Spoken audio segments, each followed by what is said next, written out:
Good morning students, I am Priya, your science teacher. Today we are going to discuss the chapter number 12, Air and Water. For that we have to first open Google Chrome and type here Oxford Advantage. Click on this. Login name. आप सभी को आपकी login ID provided है. So here I am typing my login credentials. And then password. Sign in.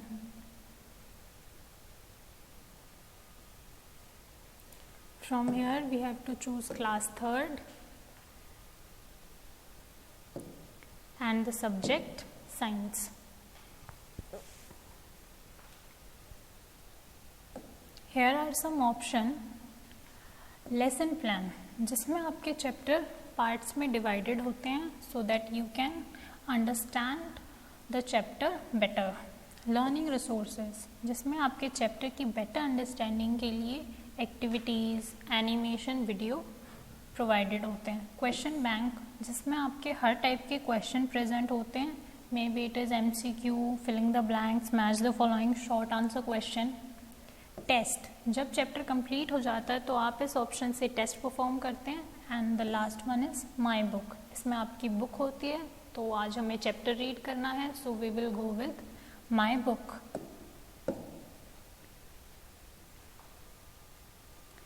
From here we will select our chapter 12, air and water.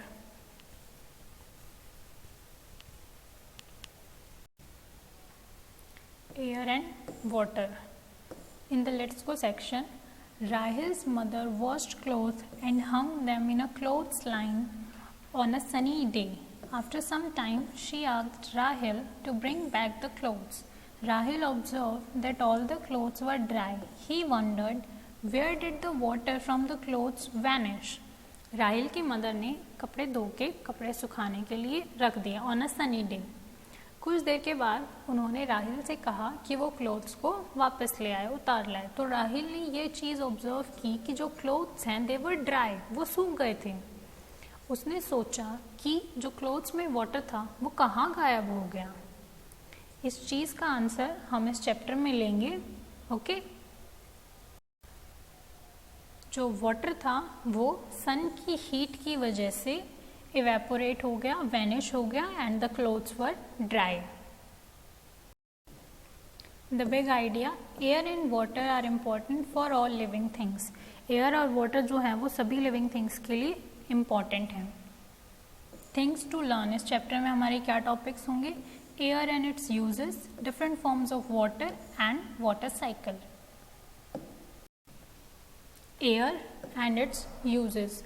Air is present all around us. हमारे आसपास air present है. We can not see air but we can feel it. हम air को देख नहीं सकते but हम feel कर सकते हैं दैट एयर प्रेजेंट है. Air contains many gases, water vapours, smoke, dust and germs. Air में बहुत सारे गैसेस प्रेजेंट हैं, वाटर वेपर्स हैं, स्मोक, डस्ट और जर्म्स भी प्रेजेंट हैं. Living things need air to breathe and be alive. लिविंग थिंग्स को एयर की रिक्वायरमेंट है ब्रीथ करने के लिए और जिंदा रहने के लिए. Plants need air to make their food. Plants को भी एयर की रिक्वायरमेंट है अपना फूड प्रिपेयर करने के लिए. There are other uses of air around us. Air के और भी बहुत सारे यूजेस हैं. Air help birds fly. Air की हेल्प से बर्ड फ्लाई कर पाते हैं. Air also help aeroplane, parachutes, hot air balloons to fly in the sky. Aeroplanes है, पैराशूट हैं, हॉट एयर बलून है, वो स्काई में फ्लाई कर पाते हैं with the help of air. Air is filled in tyres, footballs and balloons to give them a definite shape. Tyres, football और balloons में भी एयर फिल की जाती है उन्हें एक पर्टिकुलर शेप प्रोवाइड करने के लिए. Light objects like bits of paper, kites and dry leaves fly in the air. Light object यानी जो हल्के ऑब्जेक्ट हैं जैसे कि पेपर, काइट्स और ड्राई लीव्स, सूखे लीव्स, वो भी एयर में फ्लाई कर सकते हैं. Air help a bird fly. Air is filled in a football. A kite fly in the. Smoke and dust make the air dirty. Smoke मतलब धुआं और डस्ट यानी कि जो धूल होती है वो एयर को डर्टी बना देती है। When we breathe dirty air we fall ill. जब आप डर्टी एयर को ब्रीथ करते हैं तो आप बीमार हो जाते हैं। Trees help to keep the air clean. Trees air clean करने में हेल्प करते हैं। Therefore we should plant more and more trees and take care of them. ज़्यादा से ज़्यादा ट्रीज़ प्लांट करने चाहिए और उनकी टेक केयर भी करनी चाहिए, बिकॉज ट्रीज से हमें ऑक्सीजन मिलती है and oxygen is the gas which we breathe. We should breathe clean air. Different forms of water. Almost 3/4 part of the earth surface is covered with water. Earth surface का 3/4 part जो है वो water से covered है. Water also exist in the form of ice and water vapours. Water काफ़ी सारे forms में exist करता है. फर्स्ट फॉर्म तो लिक्विड जो ऑलरेडी वाटर होता है, आइस और वाटर वेपर्स की फॉर्म में भी हो सकता है. It changes from one form to another due to heating और कूलिंग. वाटर जो है वो अपनी फॉर्म चेंज करता रहता है from one form to another either by the heating और cooling. When water is heated, जब वाटर को गर्म करते हैं, हीट करते हैं, it changes into water vapours. तो वो वाटर वेपर्स में चेंज होता है. वाटर वेपर्स का यहाँ पे मतलब है गैस फॉर्म में या भाप. जब आप पानी को ज़्यादा गर्म करते हो तो आपने देखा है उसमें से भाप उठती है. So that is water vapour. And this process is called evaporation. So evaporation वो प्रोसेस है जिसमें वाटर जो है वो वाटर वेपर में चेंज हो जाता है बाय बॉइलिंग और heating. See in this image evaporation, water is being heated और ये वाटर जो है वो वाटर वेपर्स में चेंज हो रहा है. So this process is called evaporation. When water vapour cools down, it changes into water and this process is called condensation. ये जो वाटर वेपर्स बनते हैं इवेपोरेशन में, अगर वो वाटर वेपर्स कूल डाउन हो जाएं तो वो दोबारा वाटर में चेंज हो जाते हैं and this process is called condensation. For example कैसे होंगे, सी इन दिस पिक्चर. यहाँ पे इसमें वाटर है, वाटर को हीट कर रहे हैं और वाटर वेपर्स यहाँ से आ रहे हैं और यहाँ पे हमने एक कूल प्लेट लगा दी है. तो ये वाटर वेपर जब इस पर स्ट्राइक करेंगे that it will convert into water again और वो दोबारा वाटर में कन्वर्ट हो जाएंगे. जैसे आपने देखा हो कभी, अगर आप पानी बॉईल कर रहे हो किसी यूटेंसिल में और आप उसके ऊपर एक प्लेट रख दो, तो जब आप उस प्लेट को उठाओगे तो प्लेट की लोअर सरफेस पे आपको वाटर के ड्रॉप्स मिलेंगे. सो that process is condensation. In this picture given on the left, water vapor comes in contact with the cool plate and condenses to form water droplets. Water इस cool plate के contact में आके दोबारा water drops form कर रहे हैं. So condensation is a process in which water vapor is converted into water on cooling. When water is further cooled, it changes into ice. This is called freezing. जब आप water को और ज़्यादा cool कर देंगे तो वो आइस में चेंज हो जाएगा and this process is called freezing. ये तो बहुत ही कॉमन प्रोसेस है, आप सबने देखा है. समर में आप अपने फ्रिज में आइस ट्रेज में वाटर फिल करके रखते हैं एंड दैट वाटर जब आप उसको फ्रीजर में रखते हैं तो वो वाटर आइस में कन्वर्ट हो जाता है. So that process is called freezing. Keep a few ice cube in a bowl in your room. What happened to the ice cube after 10 minutes. कुछ आइस क्यूब को एक बाउल में लीजिए और अपने रूम में रखिए और 10 मिनट के बाद आप ऑब्जर्व कीजिए कि उन आइस क्यूब का क्या हुआ. क्या होगा, आइस क्यूब मेल्ट हो जाएंगे. Ice become water again. Ice melts due to heat and change into water. जब आप उसको फ्रीजर में रखते तो फ्रीजर में तो वो कूल होता है इसीलिए वो आइस में कन्वर्ट हो जाता है. लेकिन जब आप उसे रूम में रख देंगे आउटसाइड द फ्रिज तो वो मेल्ट हो जाएगा. आइस क्यूब मेल्ट होके दोबारा वाटर बन जाता है. So ice melt due to heat and changes into water. This process is called melting. ये प्रोसेस भी आपने देखा है. सी इन दिस पिक्चर, पहले बाउल में आइस क्यूब थे, कुछ देर के बाद वाटर है. Why? Because the ice cube melt due to heat और changes to water. This process is called melting. ये भी बहुत कॉमन ऑब्जर्वर प्रोसेस है, आप सबने देखा ही होगा. घर में आइस क्यूब को आप फ्रिज से निकाल के रख दीजिए 5-10 मिनट तो वो दोबारा वाटर में कन्वर्ट हो जाता है.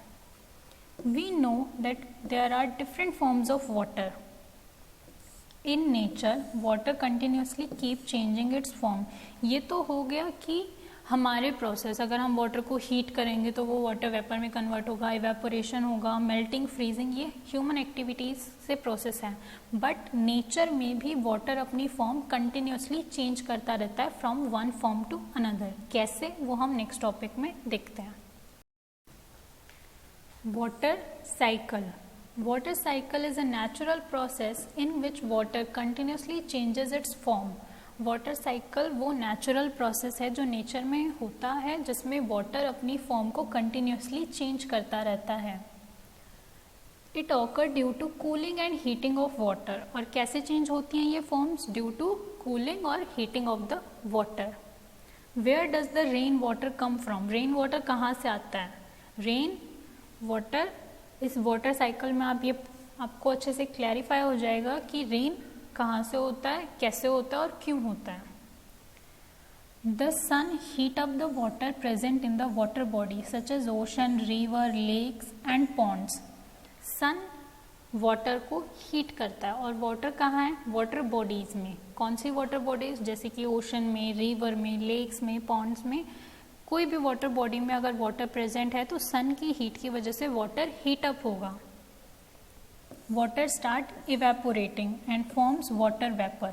इवेपोरेशन के प्रोसेस में पढ़ा था कि जब वाटर को हीट करेंगे तो वाटर जो है वो वाटर वेपर्स में कन्वर्ट होगा। As water vapour rises up it start cooling. जैसे जैसे वाटर वेपर राइज, अब जैसे वाटर बॉडी तो नीचे है ग्राउंड पे, तो वाटर वेपर्स जो हैं वो ऊपर आना स्टार्ट कर देते हैं, इन द स्काई राइज अप होते हैं, और जैसे जैसे वो ऊपर आएंगे वो कूल होना स्टार्ट होते हैं, और जब कूल होंगे तो वो दोबारा वाटर ड्रॉपलेट्स में कन्वर्ट हो जाएंगे and changes into tiny droplets of water. Tiny droplet of water में कन्वर्ट हो जाएंगे bye the process called condensation. जो अभी आपने 2-3 प्रोसेस पढ़े हैं वही प्रोसेस वाटर साइकिल में दोबारा रिपीट हो रहे हैं। तो सबसे पहले इवेपोरेशन होता है, water is convert into water vapour, then vapour are cool down and form small drops of water by condensation. These water droplets join together to form the clouds. अब clouds कैसे बनते हैं? यही small small water droplets एक दूसरे के साथ join होके clouds बनाते हैं। When clouds become heavy and cannot hold any more water droplet, they fall down on the earth as rain. जब cloud बहुत ज़्यादा heavy हो जाता है और इतना बड़ा हो जाता है कि वो और water drops को handle नहीं कर सकता, तब वो अर्थ पे फॉल ऑफ हो जाता है in the form of rain. तो ऐसे रेन ऑकर होता है by the process evaporation, condensation और with the water cycle. Did you know some part of the rain water goes below the soil and get stored there. जब rain होता है तो कुछ पार्ट रेन वाटर का वो सॉइल के अंदर चला जाता है और वहीं पे स्टोर हो जाता है। It is called ground water, और उस वाटर को क्या नाम देते हैं? Ground water, because it is under the ground. This water is drawn with pumps and use for different purposes. और फिर उस वाटर को हम पंप्स के जरिए बाहर निकाल सकते हैं और यूज कर सकते हैं फॉर मैनी पर्पसेज, क्योंकि हमें वाटर का यूज तो रहता ही है। Rain water fills up the lakes, ponds, river and ocean which again get heated by the sun's heat. जब रेन होता है तो वो रेन कहाँ जाएगा? लेक्स में, पॉन्ड्स, रिवर, ओशन, वहीं जाएगा, और फिर वहाँ जाके दोबारा क्या होगा? दोबारा सन की हीट की वजह से वो हीटअप होगा, दोबारा इवेपोरेशन होगा, फिर से क्लाउड बनेंगे, फिर से रेन होगा। So this cycle of evaporation and condensation continue and is known as the water cycle. तो ये प्रोसेस कंटिन्यू होते रहते हैं, इसीलिए इसको वाटर साइकिल बोला जाता है। In very cold places such as high mountain, water freezes and fall down on earth as snow, silt और hail. जहाँ बहुत ज़्यादा ठंड होती है, बहुत ज़्यादा कोल्ड प्लेसेस होते हैं जैसे कि माउंटेन्स पे, वहाँ पे वाटर जो है वो जम जाता है, फ्रीज हो जाता है।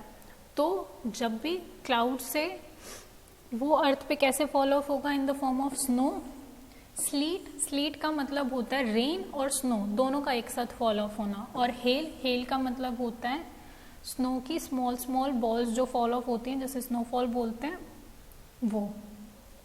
तो ये साइकिल कंटिन्यू चलती रहती है। जहाँ वार्म प्लेसेस होते हैं वहाँ पे in the form of water और रेन अर्थ पे फॉल ऑफ हो जाता है, और जहाँ पे ज़्यादा कोल्ड प्लेसेस होते हैं वहाँ पे in the form of snow, hail और sleet. This is the picture representation of water cycle. देखिए ये क्या है, एक रिवर यानी वाटर बॉडी। वाटर बॉडी में होगा सबसे पहले प्रोसेस इवेपोरेशन का। Water is converted into water vapour. ये वेपर राइज अप होंगे, ऊपर जाएंगे, कूल डाउन होंगे, और उनमें क्या होगा, कंडेंसेशन का प्रोसेस होगा। कंडेंसेशन से वो किस में कन्वर्ट हो जाएंगे, वाटर ड्रॉपलेट्स में। वाटर ड्रॉपलेट्स में कन्वर्ट होने के बाद वाटर ड्रॉपलेट्स ज्वाइन करके क्या बना देंगे, क्लाउड्स। जब क्लाउड्स इतने हैवी हो जाते हैं कि वो और वाटर को हैंडल नहीं कर पाते, तो वो रेन की फॉर्म में क्या हो जाते हैं, फॉल ऑफ हो जाते हैं ऑन द अर्थ। और ये रेन कहाँ आएगा, दोबारा इस रिवर में, दोबारा इवेपोरेशन होगा, फिर से कंडेंसेशन होगा, और फिर से रेन की फॉर्म में वाटर आ जाएगा। तो ये साइकिल चलती रहती है, it goes on, that's why it is called water cycle. That's all about the chapter. Thank you.